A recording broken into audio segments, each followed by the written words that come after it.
आता social impact कसा तुम्ही क्वांटिफाय करता? म्हणजे माझं सगळ्यात लाडकी स्टोरी म्हणजे धोंड जेवण म्हणतात ना त्याची आहे. मला हे नेहमी कौतुकास्पद वाटतं, कारण का मला धोंड जेवण कधीच माहिती नव्हतं. शिंदेंनी माझ्या वडिलांना बोलवलं नाही कधी जेवायला, ना पवारांनी सदानंद सोळेंना बोलवलं. त्याच्यामुळे मला धोंडी जेवण काय असतं हे माहितीच नव्हतं. पण ते मला कुणामुळे कळलं तर रीलमुळे कळलं. मी रोज 5 मिनटं रील बघते, हे मी कबूल करते, पण मी 5च मिनटं बघते. माझ्या फोनला लॉक आहे. मी 5 मिनटं रील 24 तासात बघितले की माझा रील लॉक होतो, नाही तर 2 तास तिथे झालं खासदारकी गेली तिकडे रील बघण्यात. त्यामुळे तुम्हालाही विनंती करीन की 5च मिनटं रील बघा सगळेजण.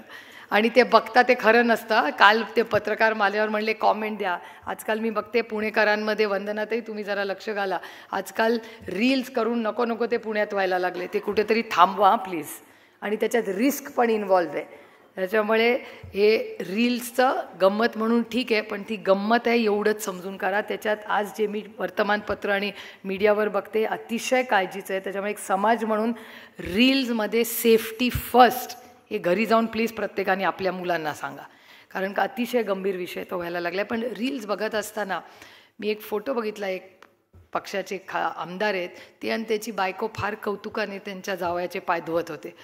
आणि मी ते बघितल्यावर मी विचार केला की हे तर आधी आपल्याकडे होते, तेव्हा मी लग्नाला गेले होते.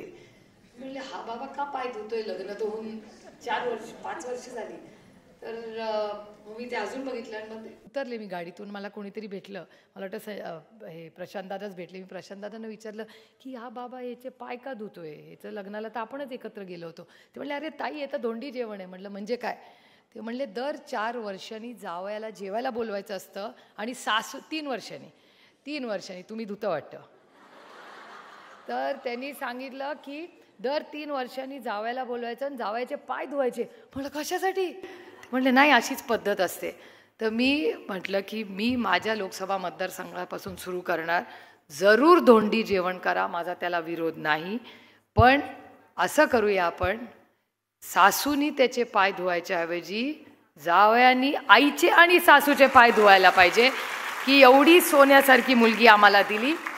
आणि दोघं आईचे पण धुवा ना, सासू दोघींचे धुवा, माझं काय म्हणणं नाही. आणि दोघींना जेवायला न्या किंवा तुम्ही नवरा बायको जेवायला बाहेर न्या, घरी बोला, पुरणपोळी करा, काही करा, पण आई वडिलांना मुलीच्या किंवा मुलाच्या पाय धुवायला लावू नका. हे कुठेतरी थांबलं पाहिजे. संस्कृती करा. जावयाला मुलगा करा आणि सुनेला मुलगी करा. डोक्यावर बसवा, सर पे दिल में बैठो.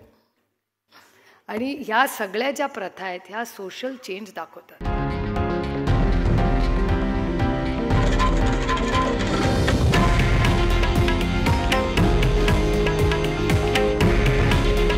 हे आहे देशातील नंबर 1 न्यूज नेटवर्क आणि आपण पाहत आहात TV9 मराठी.